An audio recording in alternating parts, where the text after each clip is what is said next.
और डाइट से रिलेटेड एक और चीज़ है, जैसे इंटरमिटेंट फास्टिंग अभी बहुत हाइप में है, तो फिर कैसा कि मैंने खुद से एक्सपीरियंस किया है, मैंने लास्ट ईयर सेम टाइम पे ऑलमोस्ट 8 to 10 kg लूज़ किया था ये इंटरमिटेंट फास्टिंग करके, वो भी सिर्फ 2 महीने की इंटरमिटेंट फास्टिंग करके। बट उसके बाद मेरा जैसे वो छूटी, मेरा वेट वापस से मैंने रीगेन कर लिया। तो अभी क्या हम ये इंटरमिटेंट फास्टिंग जिम के साथ भी इंक्लूड कर सकते हैं, या क्या मतलब वो अच्छी है लॉन्ग रन के लिए कि नहीं है?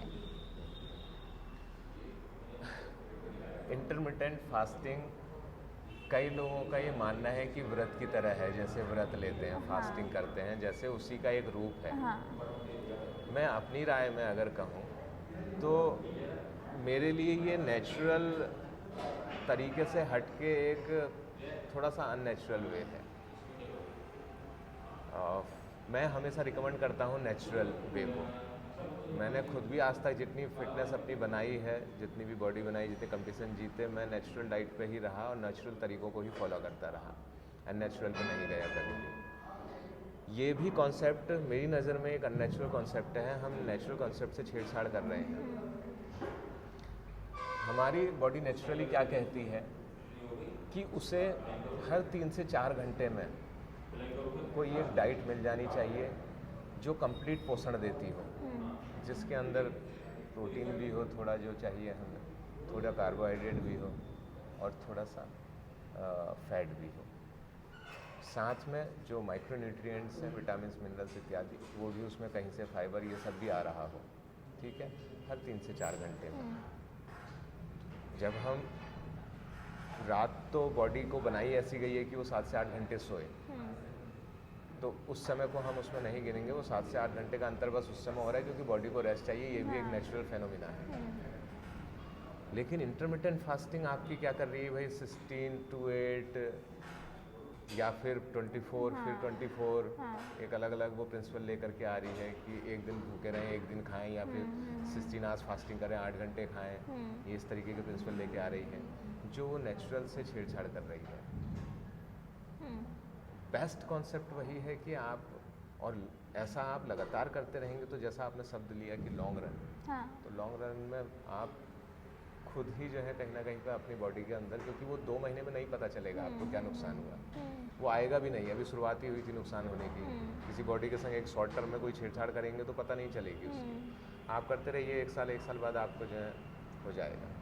ये उन लोगों के लिए है ये कॉन्सेप्ट जो लोग बहुत मोटे हैं, मतलब इतने ओवर ओबेस हो गए हैं जिनको एक्सरसाइज नहीं कराई जा सकती है, या फिर जो मेडिकली अनफिट हैं जिनको एक्सरसाइज नहीं कराई जा सकती है, लेकिन बिना वेट कम किए उन पर कोई लाइफ थ्रेटनिंग चीज़ हो जाएगी।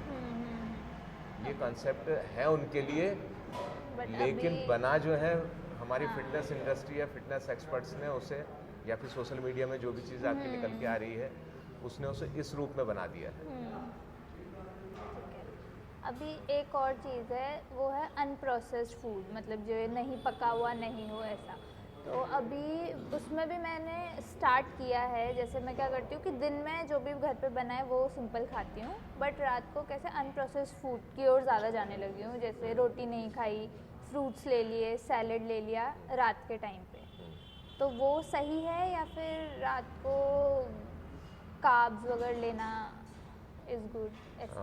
मैं फिर से कहूँगा कि थोड़ा सा क्या हो रहा है कि जो हमारे डाइटिशियंस हैं, मेरी नज़र में वो बड़ी फैंसी डाइट लिख देते हैं, बड़ी फैंसी डाइट रिकमेंड करते हैं, और लोगों को भी चमक धमक और कुछ अलग चाहिए होता है। तो वो उस ओर अट्रैक्ट होते हैं। स्ट्रॉबेरी लिख दिया, एवोकाडो लिख दिया, ड्रैगन फ्रूट लिख दिया, तो हमें लगता है कि यार हाँ भाई 10,000 रुपये की डाइट लिखवा के लाए हैं, 12,000 रुपये की डाइट लिखवा के लाए हैं, है ना, कि भाई पैसा दिया है तो इसे भी इसने कुछ ऐसी चीज़ लिखी है और हम भी कुछ अलग सा कर रहे हैं।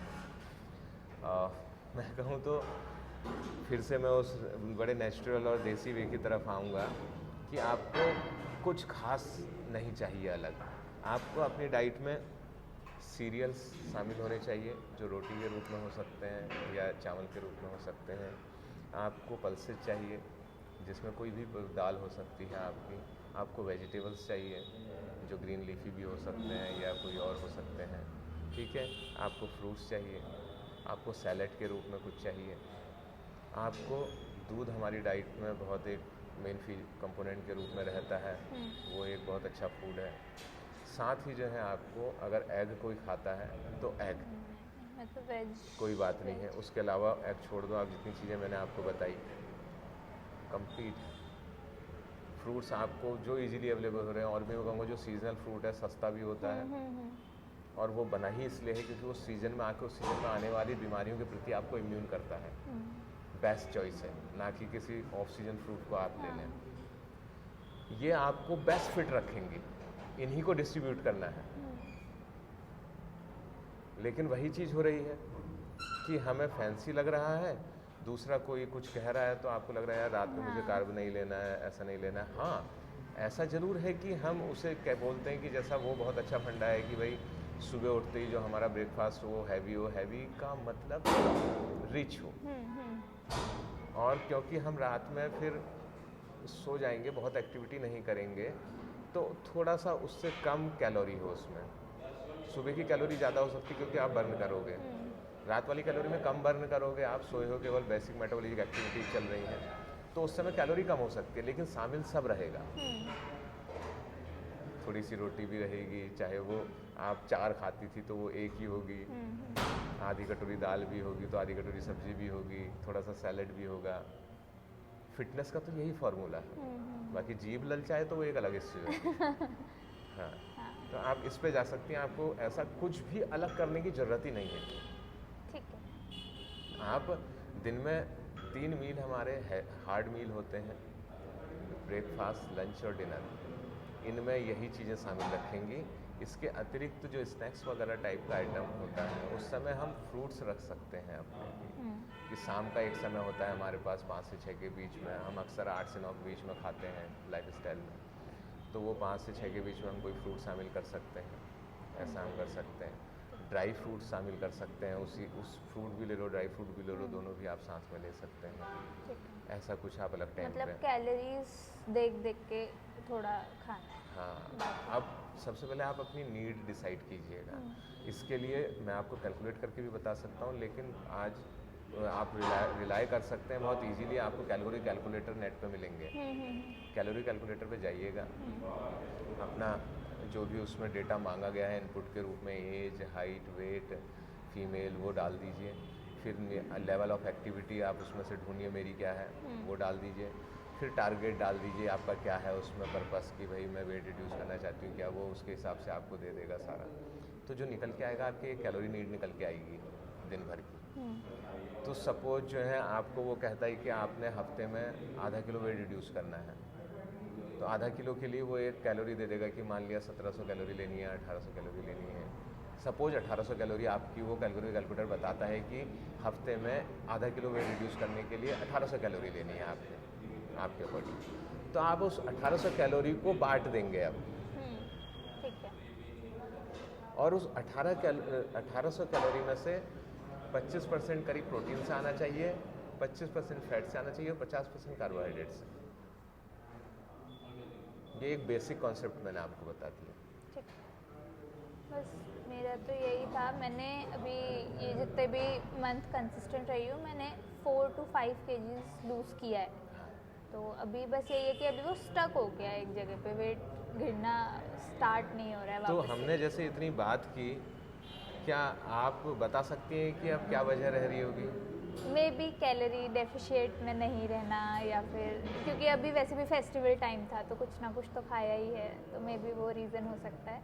तो ऐसा भी देख देख के करूँगी कि कैलोरीज कितनी कितनी हो रही हैं, एंड थोड़ा वर्कआउट में मैंने आपको वो अवेयरनेस देने की कोशिश की है कि आप खुद ही शायद अपनी डाइट सेट कर सकते हैं। हाँ, राइट। और उससे क्या होगा कि मैं आपको 4 महीने के लिए फिट नहीं करूँगा, अगर आप वो अवेयरनेस सीख गई तो आप लाइफ लॉन्ग खुद को फिट रख लेंगे।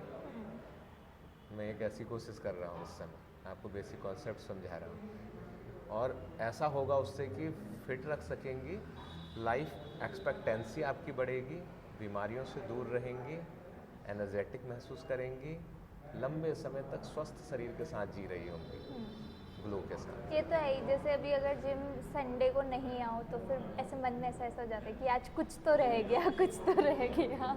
एक्चुअली जिम को हम इस रूप में देख रहे हैं हर्षिता, हम अगर फ्लैशबैक में जाएं, बहुत पुराने समय पे चले जाएं, एंसिस्टर्स के समय पर, तो हम लोग जो है शरीर जिस रूप में डेवलप हुआ है वो इस रूप में ही डेवलप हुआ है कि उसने फिजिकल एक्टिविटी करनी है। सीधा सा फंडा है कि which you don't use you lose. तो अभी का जो लाइफ स्टाइल है उसमें हम फिजिकल एक्टिविटी नहीं कर रहे हैं, यानी मसल को यूज़ नहीं कर रहे हैं, तो we are not using the muscles, then definitely we will be losing those things. हम उस मसल को लूज करेंगे और मसल ही आपको यंग रखेगी, एनर्जेटिक रखेगी, ताकतवर रखेगी। तो हमें फिजिकल एक्टिविटी को शामिल करना है। जिम तो एक कॉन्सेप्ट में आया है क्योंकि लाइफ स्टाइल में नहीं है, तो हम जिम आ रहे हैं। पुराने समय में लाइफ स्टाइल ही यही था, बिना मेहनत के कोई व्यवसाय ही नहीं था। खेती बाड़ी, पशुपालन, जो भी काम था मेहनत करेंगे तो सब फिट रहते थे। तो इसलिए आपको लग रहा है संडे के दिन, वरना उसका तो कोई रेस्ट ही नहीं है ना। उसका क्या रेस्ट है भाई, रोज ही करो एक्टिविटी, रोज ही करनी है, तभी आप खाने लायक बनेंगे।